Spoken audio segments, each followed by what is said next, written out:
Greetings survivors, Caedo here. In this video I'll be showing you 10 tips and tricks for combat in Fallout 4.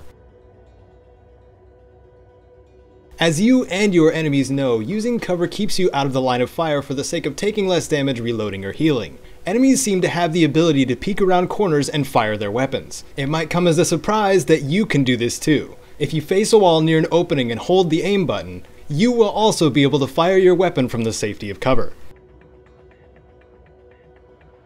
Survival mode means more legendary loot, but also more damage taken and significantly slower healing effects over time. Having multiple sources of healing at the same time will make restoring health much faster in those tense encounters.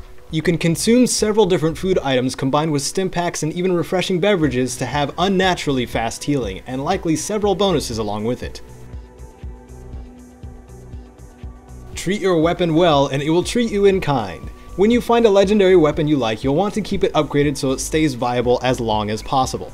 If you haven't invested in a related crafting perk like Gun Nut or Science, don't worry. Weapons of the same type that you find through purchase or looting might have the mods that you're looking for on them. After finding one with a mod you do want, all you have to do is take it to a workbench and revert that weapon's mod to standard. This will give you the mod you removed as an item which can be placed on your legendary for no additional cost. The diverse amount of enemy types in Fallout 4 challenges the player to adjust accordingly to each combat situation.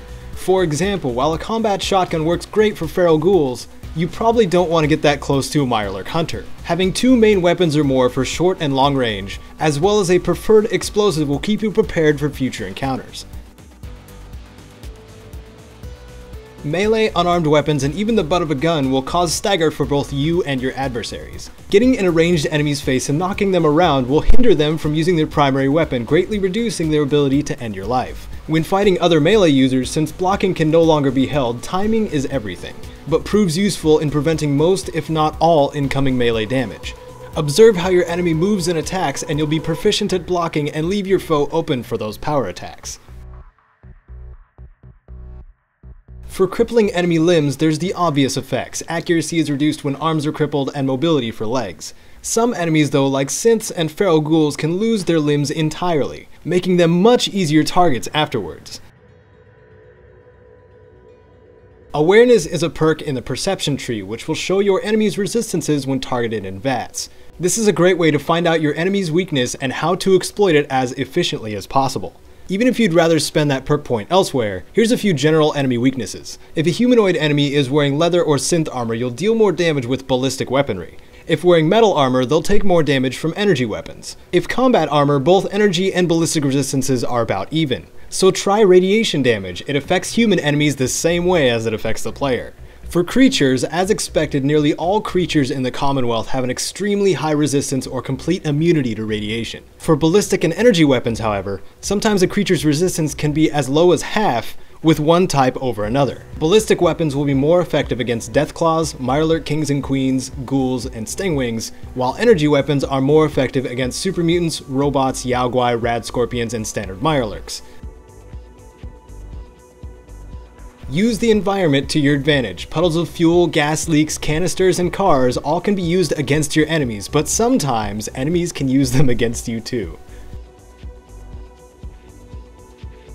Like Fallout 3, a VATS sequence will significantly reduce the incoming damage while it plays through. If you're too close to an enemy grenade, or worse, a super mutant suicider, pull off some VATS action just before they detonate and you'll take far less damage, say around 15–20%. Speaking of explosives, grenades and mines can be targeted and shot at in VATS, both yours and your enemies. While being a great way of finding that mine you've triggered before it detonates, with the right weapon and enough accuracy, you can prematurely detonate incoming or outgoing explosives with style. And that is 10 tactical tips and tricks for Fallout 4. Do you have any tips and tricks for combat in the Commonwealth? Leave it in the comments section to help out your fellow wastrels. If you found this guide useful, entertaining, or both, do whatever it is you see fit to show that. Thanks so much for watching. This is Caedo, and may you wander the Commonwealth like you own it.